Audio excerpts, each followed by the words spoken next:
ಬ್ರೇಕ್ನ ನಂತರ ಲೋಕಲ್ ಎಕ್ಸ್‌ಪ್ರೆಸ್‌ಗೆ ಸ್ವಾಗತ. ಯಡಿಯೂರಪ್ಪ ಸಿಎಂ ಗಾದಿ ಕಳೆದುಕೊಳ್ಳೋ ಸಮಯ ಸನ್ನಿಹಿತವಾಗಿದೆ.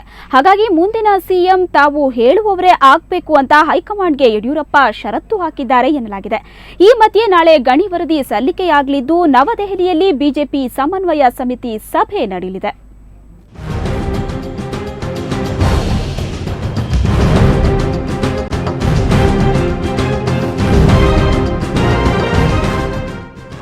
ಗಣಿ ವರದಿ ಬಿಜೆಪಿ ಸರ್ಕಾರಕ್ಕೆ ಉರುಳಾಗುವ ಸಾಧ್ಯತೆ ದಟ್ಟವಾಗುತ್ತಿದ್ದಂತೆ ಕೇಸರಿ ಪಾಳ್ಯದಲ್ಲಿ ಬಿರುಸಿನ ಚಟುವಟಿಕೆ ಶುರುವಾಗಿದೆ. ಷರತ್ತುಬದ್ಧ ಪದತ್ಯಾಗಕ್ಕೆ ಸಿಎಂ ಯಡಿಯೂರಪ್ಪ ಸಮ್ಮತಿ ಸೂಚಿಸಿದ್ದಾರೆ ಎನ್ನಲಾಗಿದೆ. ಹೈಕಮಾಂಡ್ ಜೊತೆ ರಾಜಿ ಸೂತ್ರಕ್ಕೆ ಮುಂದಾಗಿರೋ ಯಡಿಯೂರಪ್ಪ ನಾನು ಹೇಳುವವರೇ ಸಿಎಂ ಆಗಬೇಕು ಅಂತ ಷರತ್ತು ಹಾಕಿದ್ದಾರೆ ಎನ್ನಲಾಗಿದೆ. ತಮ್ಮ ಷರತ್ತಿಗೆ ಒಪ್ಪದಿದ್ದರೆ ವಿಧಾನಸಭೆ ವಿಸರ್ಜಿಸುವ ಬೆದರಿಕೆಯನ್ನು ಸಿಎಂ ಹೈಕಮಾಂಡ್ಗೆ ಹಾಕಿದ್ದಾರೆ ಎನ್ನಲಾಗಿದೆ.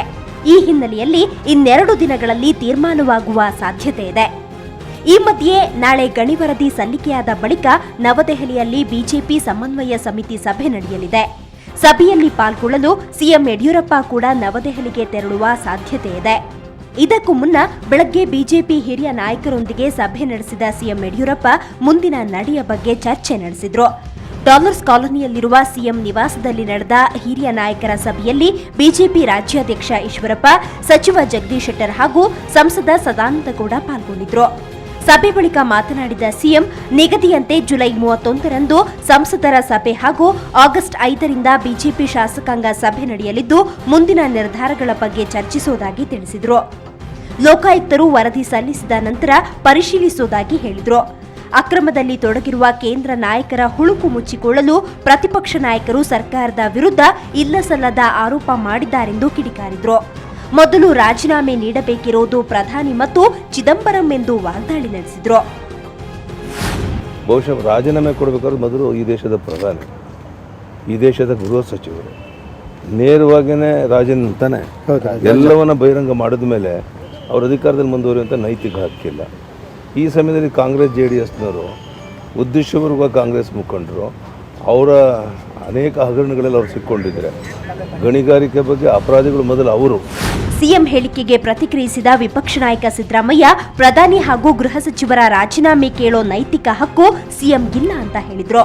ಅಲ್ಲದೆ ಯಡಿಯೂರಪ್ಪ ಬಂಡ ಸಿಎಂ ಅಂತ ಸಿದ್ದು ವಾಗ್ದಾಳಿ ನಡೆಸಿದ್ರು. ಎಮ್ಮೆಗೆ ಜ್ವರ ಬಂದ್ರೆ ಎತ್ತಿಗೆ ಬರ ಹಾಕೋದಲ್ಲ ಇದು. ನಾವೇನು ಹೇಳೋದು, CBIಗೆ ವಹಿಸಿ ತನಿಖೆನಾ. ಈಗ CBIನವರು ಚಾರ್ಜ್ ಶೀಟ್ ಹಾಕಿದ್ದಾರೆ.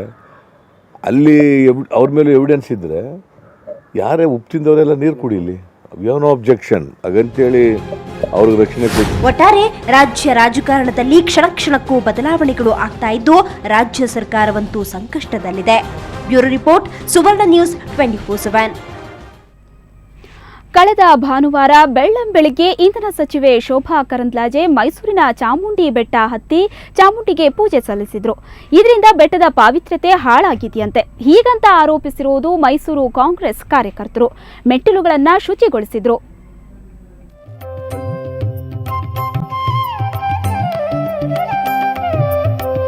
ಮೊನ್ನೆ ತಾನೇ ಸಚಿವೆ ಶೋಭಾ ಕರಂದ್ಲಾಜೆ ಚಾಮುಂಡಿ ಬೆಟ್ಟದ 1001 ಮೆಟ್ಟಿಲು ಏರಿ ದೇವರಿಗೆ ಪೂಜೆ ಸಲ್ಲಿಸಿದ್ರು. ಪ್ರತಿ ಬಾರಿಯಂತೆ ಇಂದು ಕೂಡ ಅಮ್ಮನವರಿಗೆ ಪೂಜೆ ಸಲ್ಲಿಸಿರೋದಾಗಿ ಹೇಳಿದ್ರು.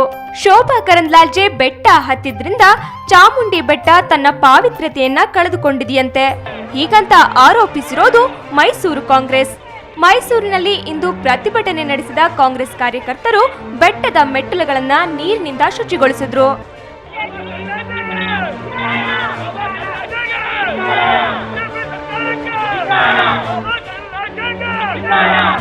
ನಮ್ಮ ನಂಬಿಕೆ ಆದಿಶಕ್ತಿ ಚಾಮುಂಡೇಶ್ವರಿ ಮೇಲೆ ಏನಿದೆ, ಆ ನಂಬಿಕೆಯನ್ನ ಅವರ ಸ್ವಾರ್ಥಕ್ಕಾಗಿ ಬಳಸ್ಕೊಂಡಿರುವುದನ್ನ ವಿರೋಧಿಸಿ ಇವತ್ತು ಈ ಪ್ರತಿಭಟನೆಯನ್ನ ಮಾಡ್ತಿದ್ದಾರೆ. ಕಾಪಾಡಿ ಅಂತ ಹೇಳಿ ಹರಕೆ ಹೊತ್ತು ಸಾರ್ವಜನಿಕವಾಗಿ ಅವರು ಹೇಳಿಕೆ ಕೊಟ್ಟು ಹರಕೆಯನ್ನು ಹೊತ್ತು ಹೋಗಿರುವಂತದ್ದು ಅದು ಈ ಕರ್ನಾಟಕ ಒಂದು ದುರದೃಷ್ಟಕರ.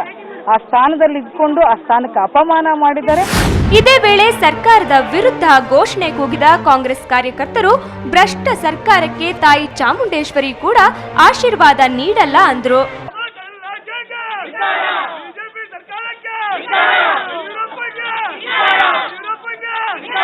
ಕೆಪಿ ನಾಗರಾಜ್, ಸುವರ್ಣ ನ್ಯೂಸ್ 24/7 ಮೈಸೂರು.